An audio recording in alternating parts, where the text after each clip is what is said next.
হাদিসের আলামত অনুযায়ী ইমাম মাহদী সম্পর্কে কিছু বলেন। ভাই, ইমাম মাহদী এবং কিয়ামত দুইটাই আসার নিকটবর্তী হয়েছে। সে নিকটবর্তী বলতে কি 500 বছর বাকি, না 5000 বছর বাকি, না 5 বছর বাকি, সেটা একমাত্র কে ভালো জানেন?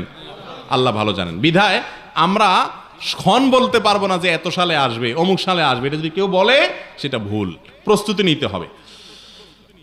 আচ্ছা, এরপরের প্রশ্ন হলো, মানুষের মৃত্যুর পর 3 দিন, 10 দিন, 40 দিন পালন করা শরীয়তে জায়েজ আছে কিনা? এটা বললাম এতক্ষণ। মাছের পানি খাওয়া হারাম কিনা, নাকি মোষের? ও মৌকাত দেন নাই, এখন মাছ মোষ দুইটাই আছে, দুইটারই ফতোয়া দিয়ে দিয়ে একসাথে। দাঁড়ান, মাছের পানিও খাওয়া জায়েজ, আর মোষের পানি যদি ভুলে চলে আসে তাহলে খাইতে অসুবিধা। আমার দেশে মানুষ মনে করে যে আপনার মোচের পানি খাইলে গুনাহ হয়ে যায়, মোচ দোয়া পানি খাইলে। এরকম কোনো কথা নাই যেটা খাইলে গুনাহ হয়ে যায়। অনেক ওলামায়ে মাকরু বলেছেন, কারণ মোচে আপনার অপরিষ্কার থাকে, আপনি মুখ দিলে তার মোচ দন না, ওর মধ্যে ভাইরাস বুইরাস থাকবে, ময়লা টয়লা থাকবে, এটা আপনি খাবেন কেন? এটা তো অরুচিকর।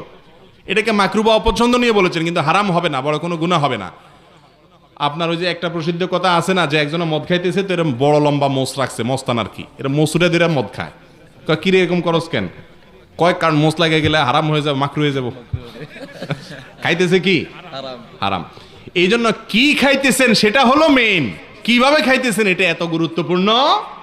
হালাল খানা যদি খান মোষে লাগা যায়, অসুবিধা নাই। আর যদি হারাম খানা খান, মোষে না লাগলেও অসুবিধা আছে, মোচে লাগলে এটা কোনো বড় কোনো অসুবিধা নাই। সুদের কারবার সম্পর্কে এক ভাই বলেছেন যে আপনাদের এলাকাগুলোতে বা বিভিন্ন এলাকাতে এখন সুদের কারবার আছে। ভালো করে শুনে রাখেন, ইসলামের সবচেয়ে বড় জঘন্য অপরাধগুলোর তালিকা যদি করা হয়, তার ভিতরে অন্যতম সেরা একটা তালিকা হলো কি, একটা কাজ হলো সুদ। সুদের কারবার যে করে, আল্লাহ তাআলা তাকে ক্ষমা করেন না সাধারণত, যদি সে তওবা ছাড়া মারা যায়। খুব ডেঞ্জারাস। আল্লাহ চাইলে করতে পারেন, কিন্তু আল্লাহ করেন না। খুব ডেঞ্জারাস অপরাধ। আল্লাহ ঘোষণা দিয়েছেন সুদের বিরুদ্ধে যুদ্ধের। যে সুদের কারবার করবে, টাকার পাহাড় বানাইতে পারে, সুখের মালিককে। টাকা হইলে কি সুখ হয়ে যায়? বহুত টাকাওয়ালা আছে, পয়সা করিয়া আছে, কিন্তু ঘুম আসে না, ঘুমের ট্যাবলেট খায় ঘুমান লাগে। সুখের চোটে নিয়ে এরকম হয় না, দুঃখের চোটে? দুঃখের চোটে। অতএব সুখ দেওয়ার যে মালিক আল্লাহ তাআলা, সে সুদের ভিতরে কি রাখেন না? সুদ রাখে, সুখ রাখেন নাই। সুদের কারবার থেকে বেঁচে থাকবেন। আপনি হাওলাত বরাত করে যদি কষ্ট করে ব্যবসা করেন, আল্লাহ তাআলা বরকত দিবে। ডাইল ভাত খান, জীবন পার করেন, সুদের টাকা নিবেন না। গ্রামে গঞ্জে সুদের টাকা দেওয়ার জন্য বিভিন্ন এনজিও এবং সংস্থা লেগে গেছে। এরা আপনাকে জাহান্নামে নিতে চায়। আল্লাহ তাআলা আপনাকে আমাকে জাহান্নামের নেওয়ার যে আহ্বান, সেখান থেকে আল্লাহ তাআলা আমাদেরকে হেফাজত থাকার তৌফিক দান করুন। জাযাকুমুল্লাহু খায়রা ওয়া আখিরু দাওয়ানা আলহামদুলিল্লাহি রাব্বিল আলামিন।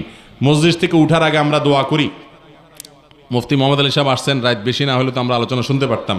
দোয়া পড়ি, সুবহানাল্লাহি ওয়া বিহামদিহি, সুবহানাকাল্লাহুম্মা ওয়া বিহামদিকা, আশহাদু আল্লা ইলাহা ইল্লা আনতা, আস্তাগফিরুকা ওয়া আতুবু ইলাইক।